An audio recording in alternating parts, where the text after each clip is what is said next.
Oh là!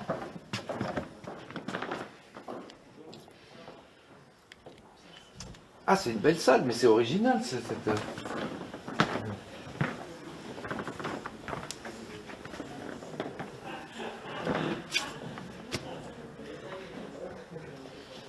Enfin, il faut que je la photographie. J'ai pas mon téléphone. J'aime bien faire une petite photo de la salle. C'est en quatrième que une copine qui m'a dit, mais Bernard, faut que tu fasses gaffe parce que si tu continues comme ça, tu vas redoubler. Et voilà. Et là, ça a été le ting. Quoi? Redoubler? Moi, fils de prof? C'est pas possible. De quoi elle me parle? Redoubler. Et donc j'ai commencé à m'intéresser un peu à ça. Et je crois que c'est là où tout m'est apparu, que j'avais des très mauvaises notes partout. Alors je devais les dissimuler certainement, parce que je me rendais compte que pour mes parents, il valait mieux les dissimuler, mais je me rendais pas compte des conséquences, quoi. Pas du tout. Et la prof de français, alors elle, j'ai oublié son nom, mais je l'ai pas oublié. Ah là là, quelle vache, quelle peau de vache. Et qui dit, bon, voilà, je vais vous annoncer ceux qui redoublent. Et elle commence par, je me souviens, c'était par ordre alphabétique. Amiro, un garçon qui s'appelait Amiro, bon, Amiro, et qui explique pourquoi Amiro redouble. Je vous l'avais dit, Amiro, vous n'avez pas fourni le travail nécessaire, etc. Et, et vous ne fournissez aucun travail comme Campan, parce que Campan redouble, évidemment. Et voilà. Et moi, j'ai eu droit, juste à, à ça, quoi. Espèce de coups de couteau, de coups de sabre. Campan redouble. Aujourd'hui, à 58 ans, j'en parle et ça me retourne, quoi. Bon, avec toute la distance que j'ai aujourd'hui, je vois que c'est un point central, voilà, qui est là. C'est étonnant. Donc, j'ai pas eu droit aux explications. J'ai pas été, voilà, j'ai pas été considéré.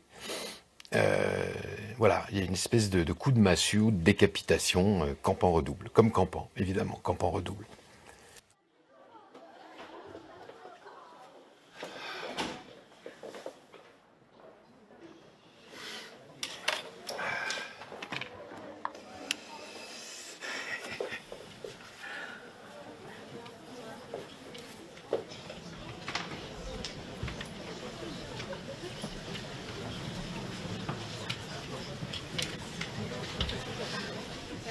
Ce passage cruel du redoublement, tel que je l'ai vécu, ça a été très, très, très violent, très cruel. Donc, c'est le principe du traumatisme. Donc, il y a quelque chose qui s'est construit malgré ça. J'aime pas dire avec ça, mais qui s'est construit autour de ça, ouais. Comment ont réagi vos parents? J'ai l'impression qu'ils se sont plus flagellés eux-mêmes qu'ils ne m'ont fouetté moi. Ça a été, eh ben voilà, ah ben voilà, on savait, enfin, on aurait dû s'en douter, c'est de notre faute, oui, il y a eu un peu ce côté-là. Après, ça a été une forme de résurrection, changement de collège, avec ma mère comme prof qui me surveillait, et là arrivent des profs qui m'ont sauvé, quoi. Il y a vraiment les profs qui m'ont... Voilà, c'est des mots, mais c'est ressenti comme ça, qui m'ont assassiné, et puis d'autres qui m'ont sauvé.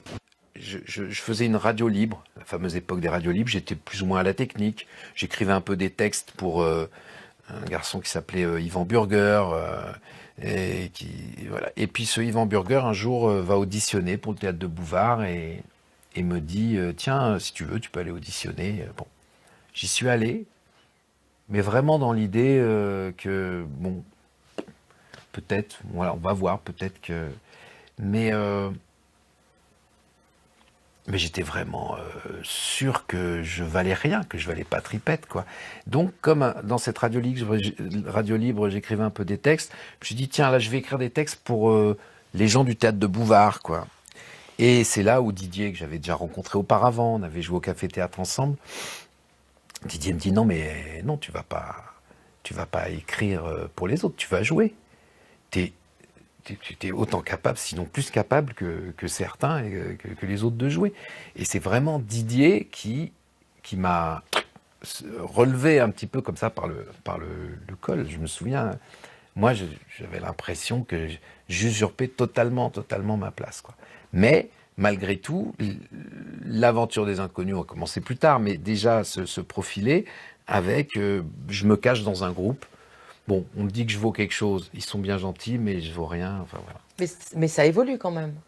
Vous vous séparez de l'école à un moment donné quand même. Bah, ça se fait effectivement par les retours que la vie nous donne, du succès que le métier nous a donné. Mais c'est toujours comme une bête qui est tapie dans l'ombre et qui est prête à bondir, comme je le disais tout à l'heure. Un mauvais film, enfin non pas un mauvais film justement, un film en tout cas qui marche pas et bing, ça me ramène au redoublement. Donc le monstre est toujours là prêt à bondir. Alors qu'est-ce qui change? Il est moins prégnant, moins présent, il vient de moins en moins souvent et c'est de moins en moins fort. Et grosso modo, c'est une liberté qui s'acquiert par rapport à ça. Mais la chose est là, si c'est marqué au fer rouge, comme disait, c'est une image, ça laisse une cicatrice, elle fait plus mal, la cicatrice, enfin, ça fait plus mal, mais il y a toujours une marque.